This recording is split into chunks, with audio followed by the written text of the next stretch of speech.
Hi, this is Eric at Frog Valley Tropical Fruit Farm, and this is Florida Natural Farming.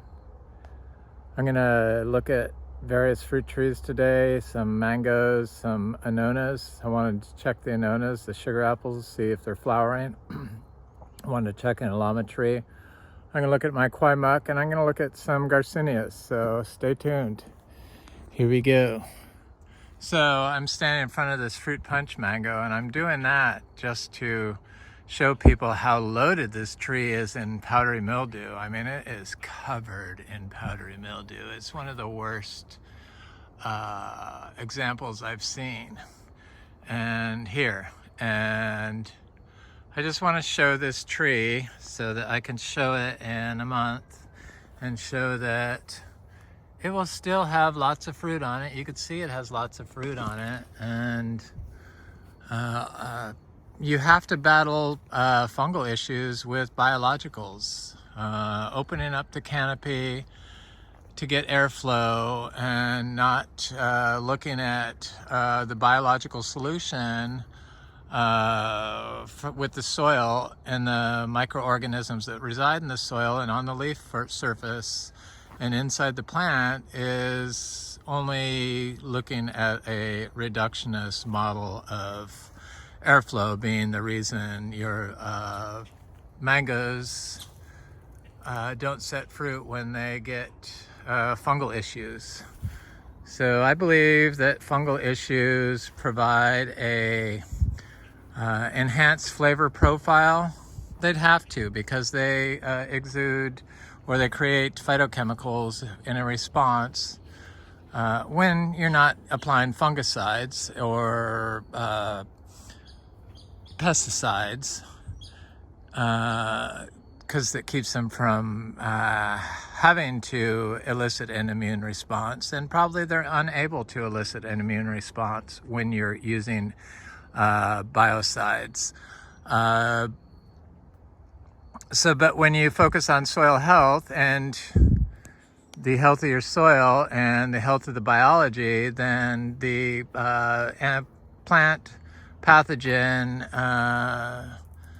gets neutralized by the plant beneficial microorganisms and isn't a problem. And when it is allowed to live naturally and create phytochemicals, those phytochemicals have to enhance the flavor profile of the fruit you're consuming. I've found that when I eat mangoes that have anthracnose, they taste more intense than mangoes that don't have anthracnose of the same varieties. So I just like to share information that I notice. I'm standing in front of a kwai muck tree, and look at all the fruit on this tree. It really looks so far like it's going to be a good kwai muck season here.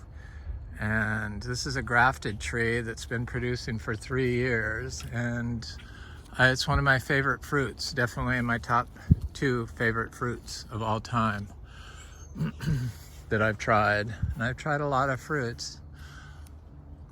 It's just the flavor is so intense. It's a Artocarpus parvus. Used to be Artocarpus hypergyrus, but now it's Artocarpus parvus. And it's a jackfruit family of fruits. It's like a miniature jackfruit, but you eat it skin and all, and it has a sweet, tart, sweet, acidic complexity to it that a lot of other fruit trees do not have. And it's full of anthocyanins and lots of good phytochemicals. I always include my kwai muck fruit tree leaf in my tropical fruit tree tea leaves I make. I try to do a 40 plus species of fruit leaf teas and consume them daily. It's going to be an excellent mango year. I love it. What started out was a very early year is going to be a very late year for us here. And all the mangoes are slowly getting covered in fruit. Not just a little bit of fruit, a lot of fruit.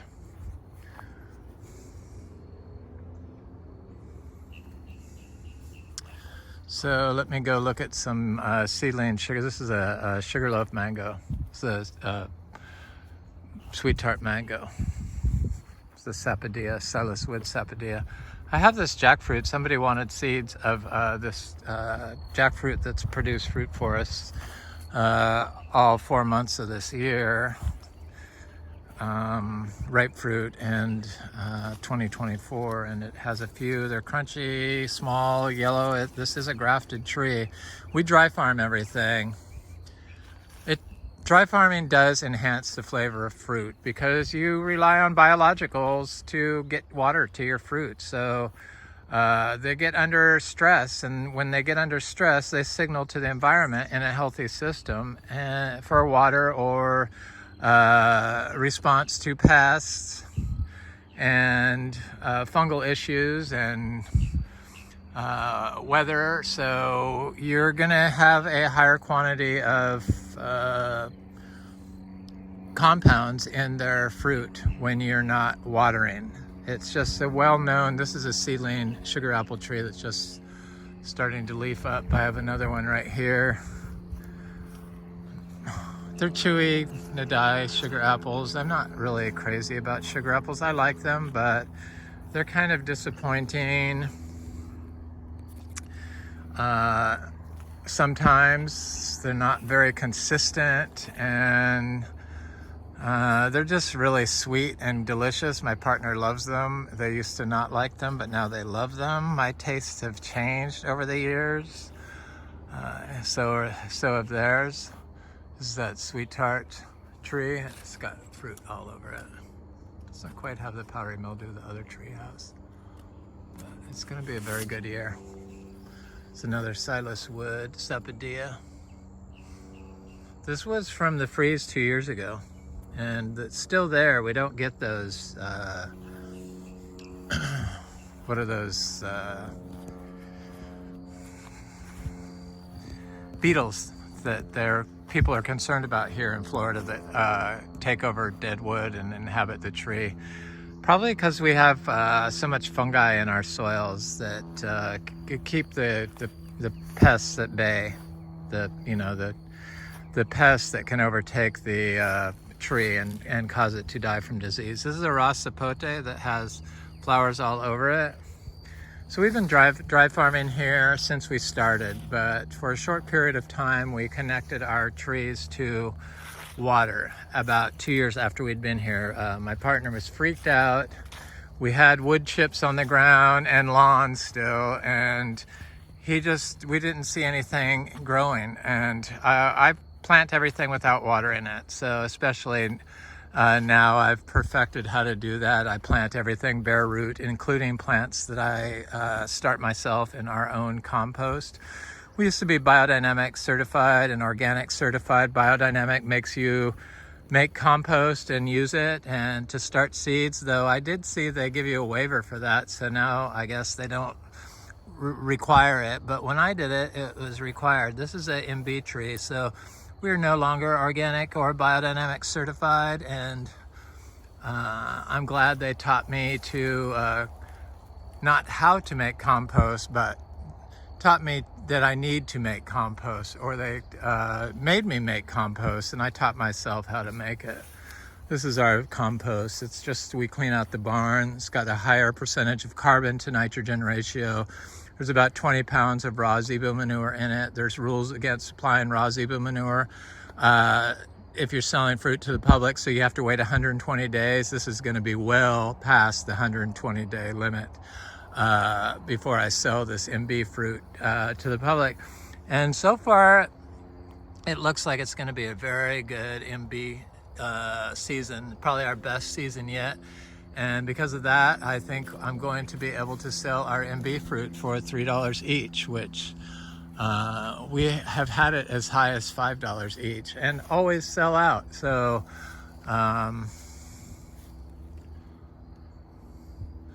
it's a good thing, but there's lots of fruit on it, and there are no male trees blooming right now. So a lot of these fruits that are just now flowering or yet to flower I'm sure are going to be monoecious female plants. If they're unpollinated by a male, they'd have to be, I would think, much like the mangostana that always produces monoecious female fruit. Because here's the male tree near here, and it hasn't been blooming for a while.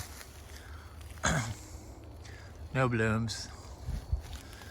The lonely male tree can produce fruit off the Imbe, but one or two. And if the weather is too hot, the Imbe will not set fruit. So the fruit set needs to happen when it's cool. And our Imbe fruit off that tree produced 2 large crops a year, which I didn't even think was possible until it happened here. But it will only set the second crop once it cools off in late summer, so right before fall. Here's our wax jambu. It's going to be a good year. They're getting ready to open. I don't care for wax jambu fruit, just I'm picky about my fruit, and it's a texture thing with me. It's the same reason I don't like any mangoes that have any type of string in them. I don't care how good the flavor is, like coggeshall. It's a delicious fruit, but this string just throws me off. You know, the stringy mangoes. I guess I could make juice out of it, but why bother? I love eating fresh mangoes. So there's going to be a lot of wax jambu fruit. A lot of people like that fruit. This is a hog plum.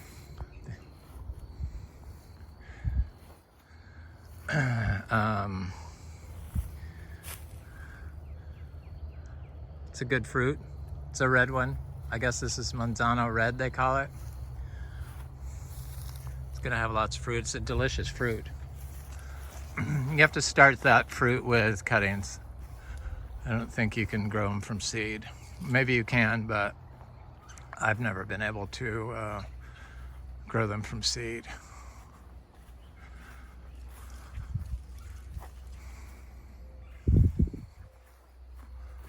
It's looking very good here. It's very, very dry.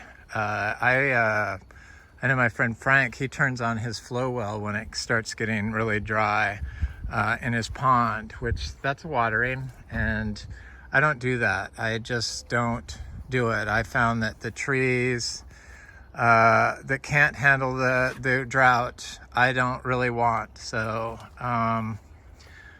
I don't do it. They have to buckle up or be able to handle the drought. This is the other Quaimuck tree that, you know, it has this sooty mold on it that it's finally, you know, elicited an immune response to get rid of the pests that cause it. I guess I didn't clarify myself. And but it definitely elicits an immune response to it's all signaling, chemical signaling, and it's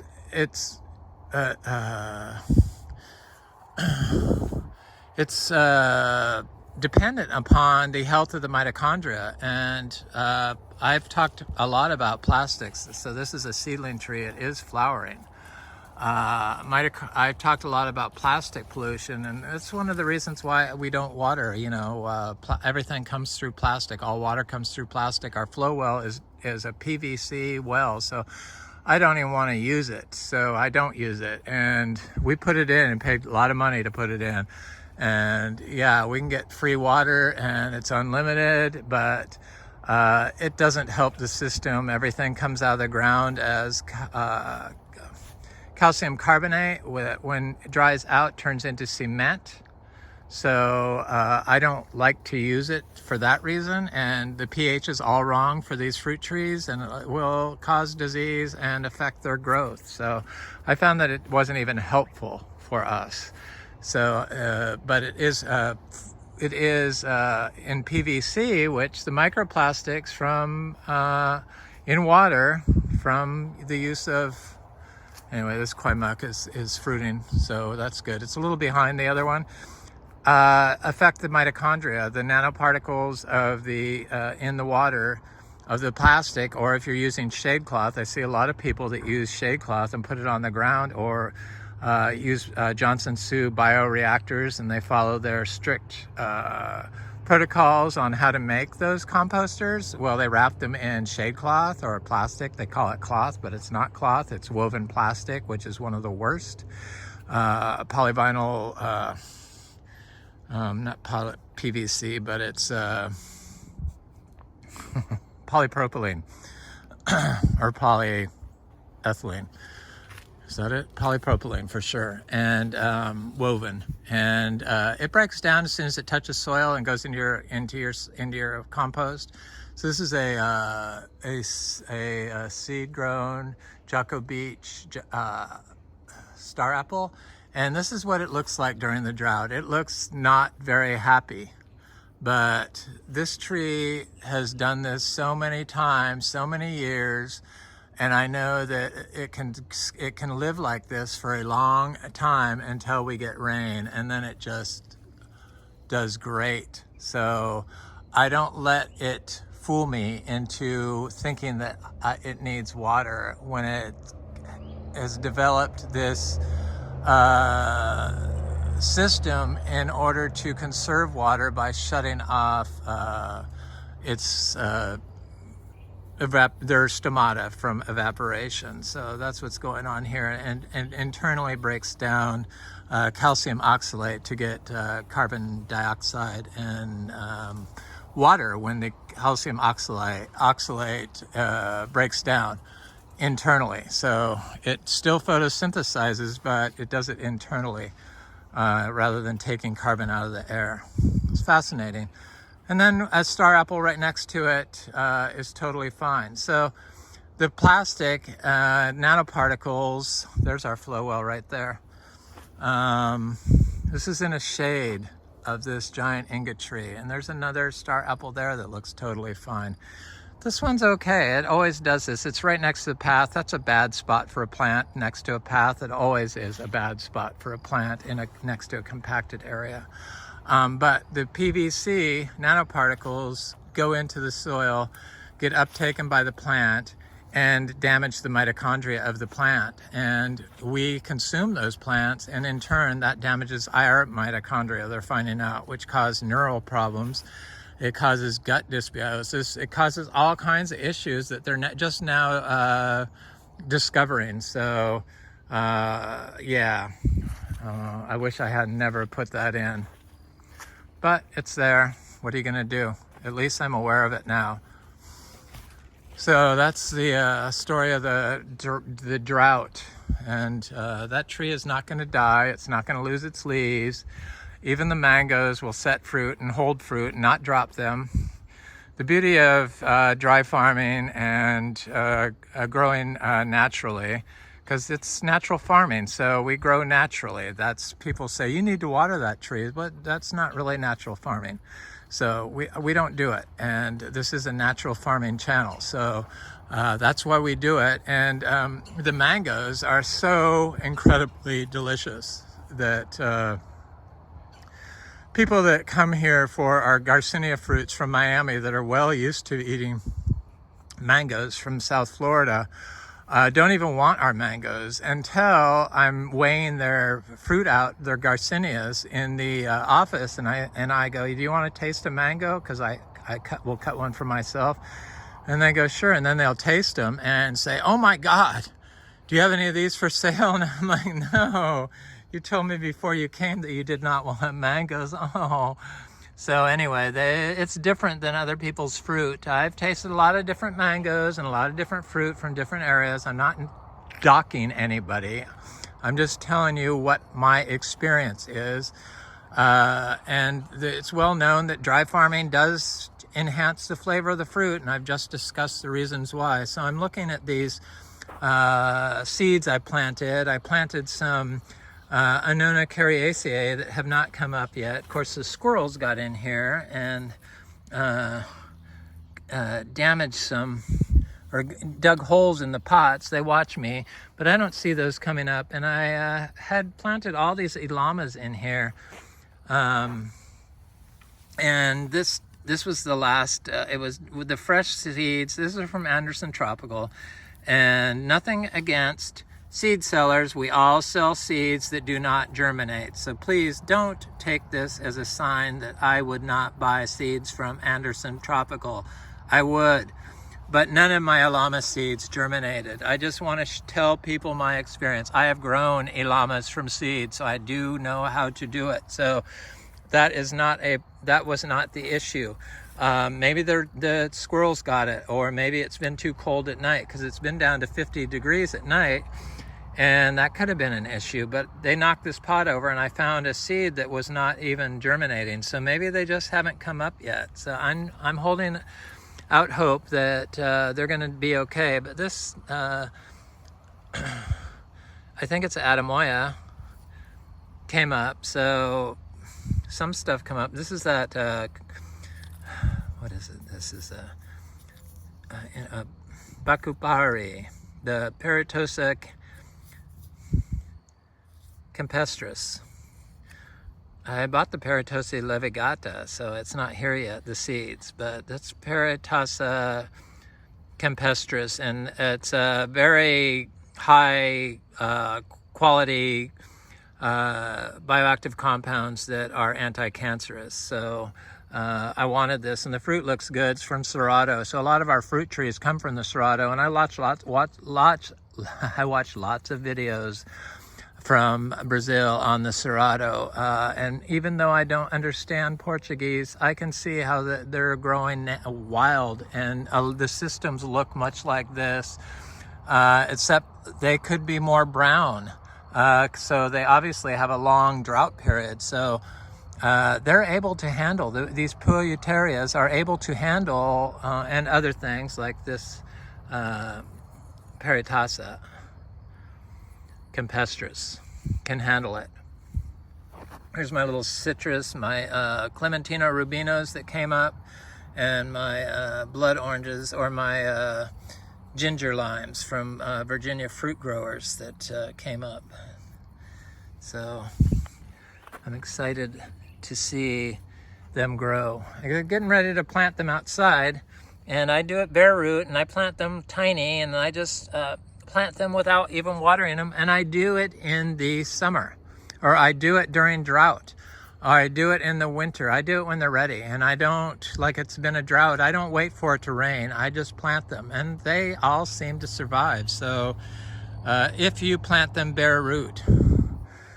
Here's my cacao I just planted, and I know that Oscar at Fruit Lovers, where I got my Theobroma bicolor seeds, says they should be at 85 degrees, but it's been 50 degrees at night. But I like to experiment, and these plants have to handle a little bit of cold that they don't have in Hawaii. So I'm curious to see them pop up since it's been so cold at night. It's very unseasonably cold, but I see my cacao is popping up. So it's been a little slow, but it started popping up after 4 days.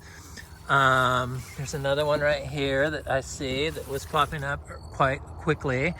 But I'm sure as soon as it warms up, it's supposed to be going into a warmer space. Usually it's like warm here this time of year. This is a very weird year. The durian is doing good.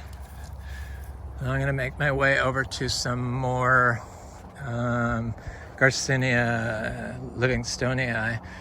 So I've sold some cacao, and I've sold, these are tiny little cacao that probably would have been bigger if we'd got more rain, but they look like they're going to be a little bit bigger up here. But these cacao are so much better than any cacao I've ever had from anywhere else, and I've had lots of fresh cacao fruit, and it has more flesh on it, and it's sweeter. It's just totally different. Our dry farm cacao from Florida. It blows me away. It's like there's not even a comparison. You cannot compare it. People got the fruit, and they're like, "Can I eat this?" Because I guess they've had it before and it wasn't very good, and they taste it, and they said, "This is really good. Oh my God!" And I guess their wife, friends of mine, Carson and Val, Val didn't like cacao fruit before, but now they do. And it's because we dry farm. That is totally why. It's totally why it tastes so good. I'm not sure why it has so much more flesh than the others, but I noticed this about that yellow cacao the first time I tasted the fruit. I'm like, it tastes different than the other fruit I've had. It's sweet. It's super sweet and flavorful and delicious. So I did a video of it in my last Theobroma cacao video last week, I think, and I showed it. So the citrus, this is what happens when the citrus is in a drought phase. The leaves start curling, much like the star apple, but it's nothing to worry about. Even this Platonia insignis looks totally fine without any water. So here's another female Garcinia Livingstonii tree. This is why I'm going to probably be able to. I'm not guaranteeing $3 each. I have to wait until the fruit crop, because this tree in the past has bloomed in the summer and tried to set fruit and never set fruit. So I gave it some compost, which I had never done before. And it bloomed early. It bloomed in unison with the other this year. A little bit later. It's just now blooming. There's no male around.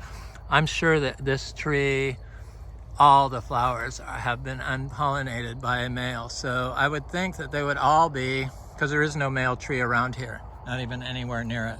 I'm sure that all this fruit will be monoecious female fruit, but I can't guarantee that. I'm not positive that that's how it's going to work, but I'm fairly certain that that's how it's going to work. But it has a lot of fruit on it, so this is the reason why we're going to be able to lower our price to $3 each for the Garcinia Livingstonii.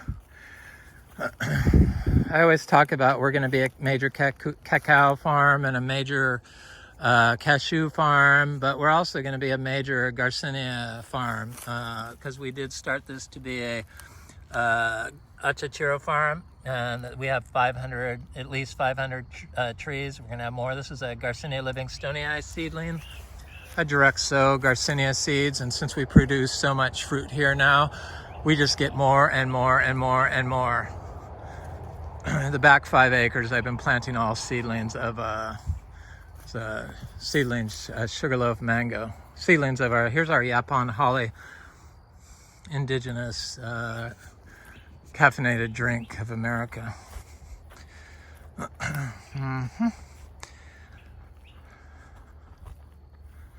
Okay, I'm going to look at one more female Garcinia Livingstonii tree. The Humbromiana fruit is looking great.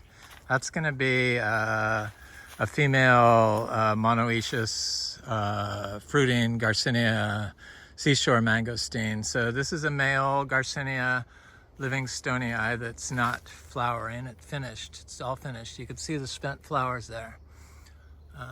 Maybe it's got one more that's going to open here. But this little female tree, it's the littlest female tree we have. It's got fruit all over it. And this tree does bloom at the right time. So when it blooms in the summer, they don't set because it's too hot.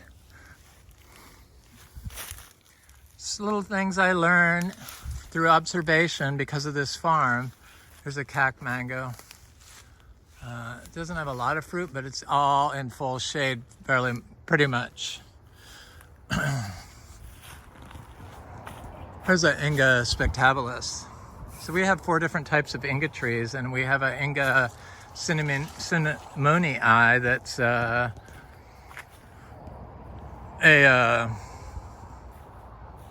Brazilian ice cream bean. And I'm just going to look at the Garcinia Humbromiana really quick. It's the Brazilian ice cream bean, and it's flowering. So I'll show that at the end of my video. I'm gonna go this way. All the Garcinias are doing good. The Braziliensis covered in fruit. Lots of those planted You know, I throw seeds in the ground. I wasn't planting those, but I really like all the garcinias.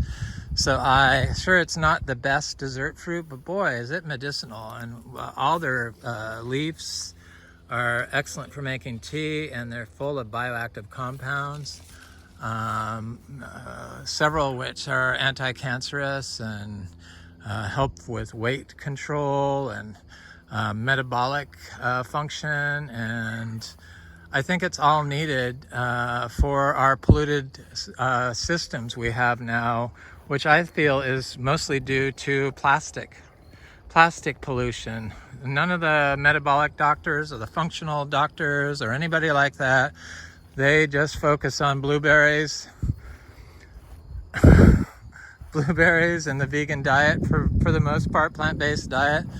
And I try to consume at least 80 different plants per day, plant groups, and plant species. Half of which come through my tea. But when you're drinking tea from the leaves, you're consuming the plant. So I try to do 80 different plants a day per day. I'm organic vegan. And here's a Garcinia gardneriana. It's got lots of fruit on it and little flowers still. Here's that honeybee nest. It looks quite active today. Wild honeybees. That's the wax.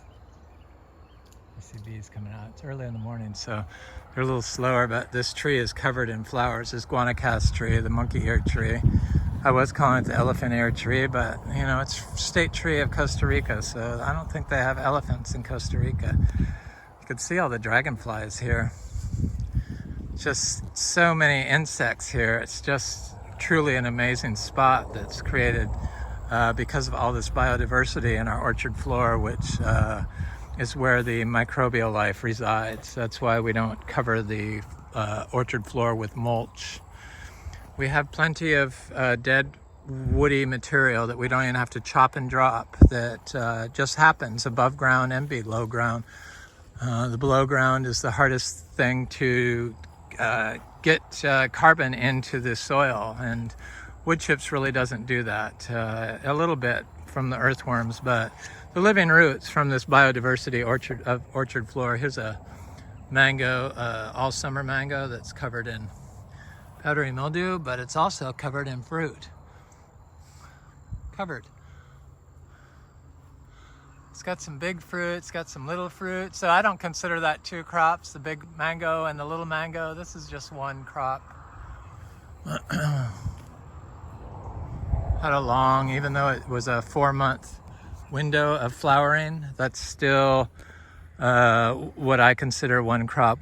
Second crop would be when it blooms, when the mangoes are almost ready to harvest, and then it sets another crop of flowers, another bloom of flowers. This is one of the mangoes that froze, that I froze 3 years ago. I think this is buttercream, and this tree is covered in fruit. I do not pick off little fruits off trees. This is natural farming. I let the tree do what it does. And if it chooses to fruit itself to death, then so be it. I really don't want that tree here if that's what's going to happen. But I have not had that happen.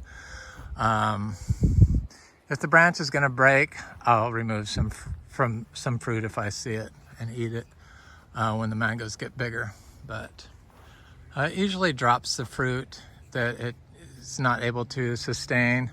So everything takes care of themselves. I found that we're really not that much needed. We're more of a shepherd of the plants. So you just observe and make sure that everything's protected, not destroyed. And that includes the soil biology. This is our black sapotes. I left a bunch of fruit on this tree, and it's got flowers all over it. And it looks like it's going to be doing it during the drought, which these were nursery trees, and when we did connect our grafted trees for a brief period of time to that flow well, because these trees looked horrible, I thought they couldn't survive without water, but I just let them suffer, as you might say, and they overcame it, and you could tell they're unaffected by drought, and they have fruit on them, and we have a seedling one. Here's another little tiny mango that has fruit all over it. It's tiny little trees, 5 feet tall, and this is one that froze. This is sweet tart, I believe. Okay, so now I'm gonna look at Annonas. This is another tree that froze, a sweet tart tree that's just tiny, but it has one little fruit on it. It's like 2 feet tall. I wrote those off, but once they bloomed and fruited this year, I added them back to my list of grafted trees. So we have 270 grafted mango trees. We have 450 banana ice cream bananas that I divided here. And we got quite a bit of fruit pretty much all the time. But I'm gonna go in here and walk along this I'm not gonna look at the sugar apples along the driveway. They're just sugar apples. I'm gonna look at sugar apples over here. I'm just gonna look at these. So here's the sugar apples right here, the seedling, and right next to it is a red Adamoya seedling. The rabbits ate the top of it. I thought they ate the whole thing, but I found the stick during the winter, and there it is. It looks a little bit haggard. This is a Gefner Adamoya. That's you know, the Adamoyas will hold onto their leaves. They just drop their leaves. I could see them on the bottom before they start sending out new growth, and it has little flowers started all over it. But they don't look like they're flowers that are going to set fruit. The flowers that set fruit are much bigger than that flower. These look like they're just going to be dud flowers, but usually it starts off with some of these small flowers and then starts producing big giant flowers. So we have a row of sugar apples and ginger all the way along 12th Street here, and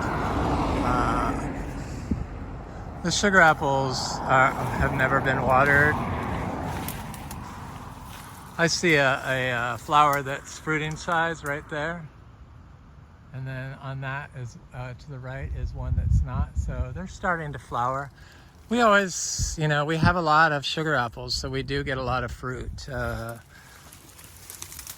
My partner loves sugar apples. It's funny because they used to not like them. So here is a Adamoya. Kind of looks like a sugar apple, but it's not. This is Adamoya. It's growing straight up like a sugar apple, but maybe that's because of the ginger. Okay, I spoke of alamas. So here's an alama right there. See the leaves? The Annona macrophyllata. Used to be Annona diversifolia. Oh, I hate it when they change the names. It's hard enough to try to remember everything. This is just starting to leaf out.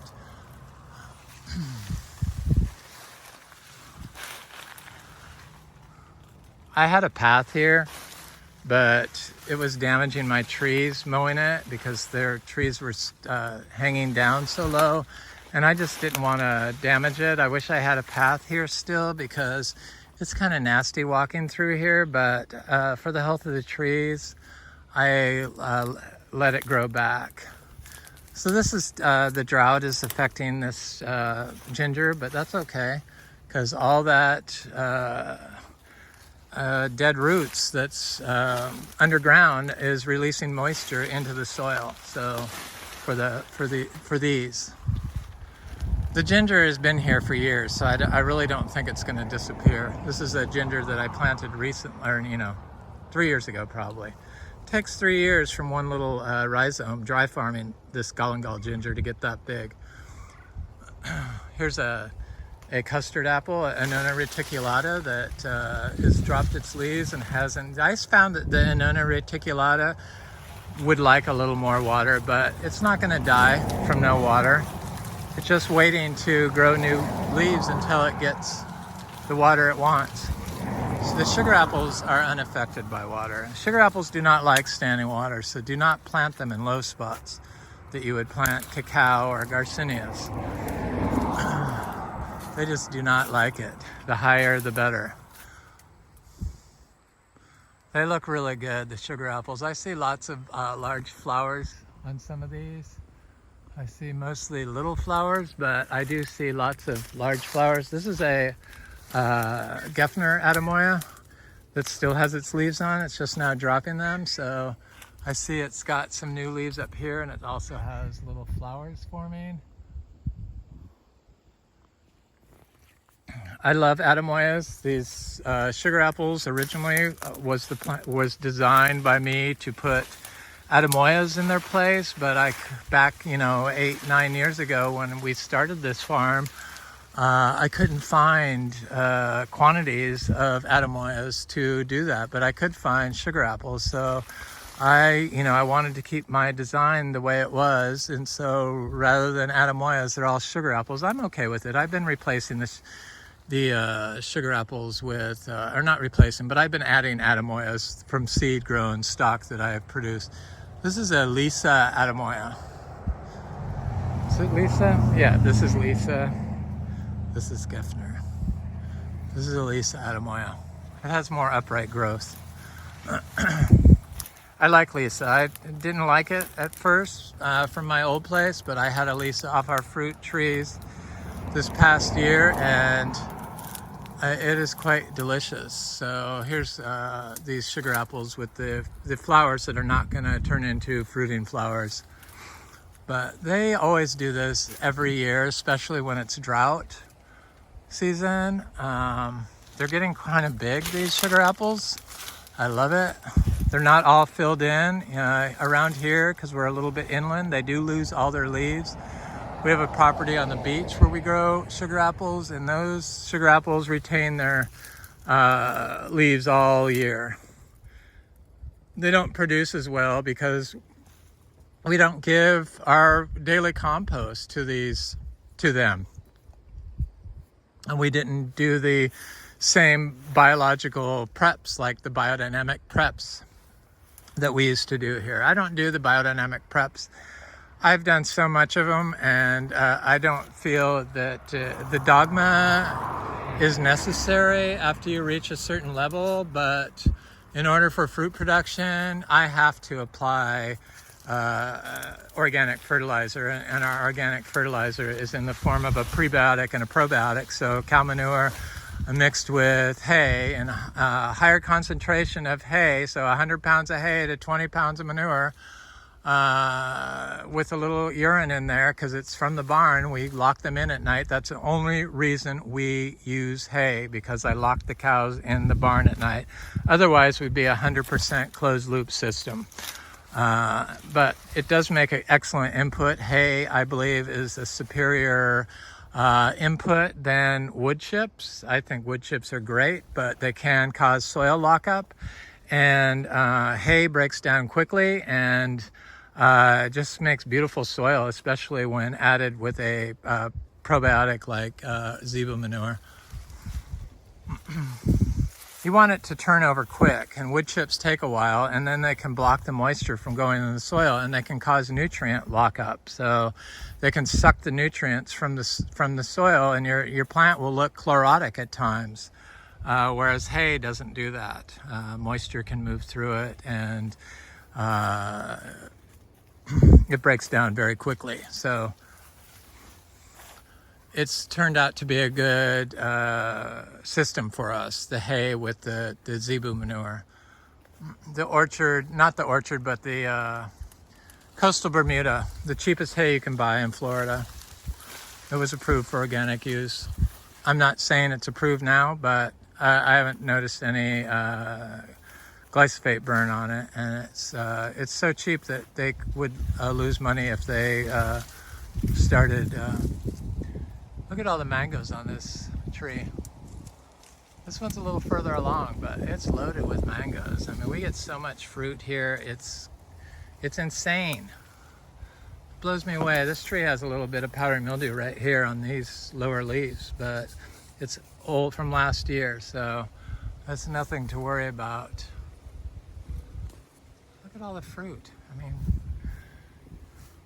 so a few of our mango trees have been hesitant to bloom. I think I can count them on 6 fingers. So it's not like out of 270 trees, we have a random tree. All the Valkyrie haven't done it, and it was the Namdak Mai. So the Valkyrie and Namdak Mai, but most of our Namdak Mai now have bloomed, except for this one. But I'm positive this tree is going to bloom because Namdak Mai has produced fruit out of season. So it just hasn't started showing its flowers yet. I'm not giving up on that tree. So this is an this is an Annona reticulata that, you know, I talked about this wanting more water, but these are it held its leaves all winter long. These are the winter leaves. So we'll drop them off, and then as soon as it gets more moisture, it will re-bloom or regrow new leaves and look totally great. I'm not even worried about that tree in the condition it looks. So this is Imbe cinnamoniae, the Brazilian ice cream bean, and I saw that it was getting flowers on it. I thought, did I just imagine that? No, I couldn't have. Maybe I did. Maybe they were just branches.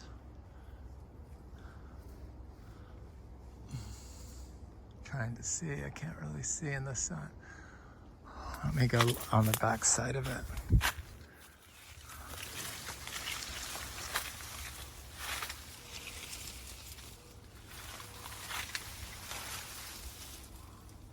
Yeah, they must have just been branches, so it is not blooming. I thought for sure it was, but I see it was just new leaves forming, or the leaves dropped off the end of the branches. But it'll flower. Our Inga spectabilis are all flowering, so hopefully we're going to get ice cream beans this year. So we do have lots of jackfruit and other fruits forming. So here's our orange crush jackfruit that I tied Romy up to, my little my bull calf, had a Pepsi, and it's got lots of orange crush fruit on it. Lots and lots of fruit all over it. So we have several jackfruit trees that are pretty much loaded in fruit. I have not tasted the orange crush fruit, so I'm excited to see what it's going to taste like. But boy, this tree just, after I tied my little bowl up to it, it just started pumping out the flowers, and it's been in a flower phase for, I don't know, since October, I think. And it's not just a little bit of flowers, it's flowers everywhere. And definitely it was because of the miniature zebu urine and manure that he deposited there. Anyway, this is Eric at Frog Valley Tropical Fruit Farm, and this is Florida Natural Farming.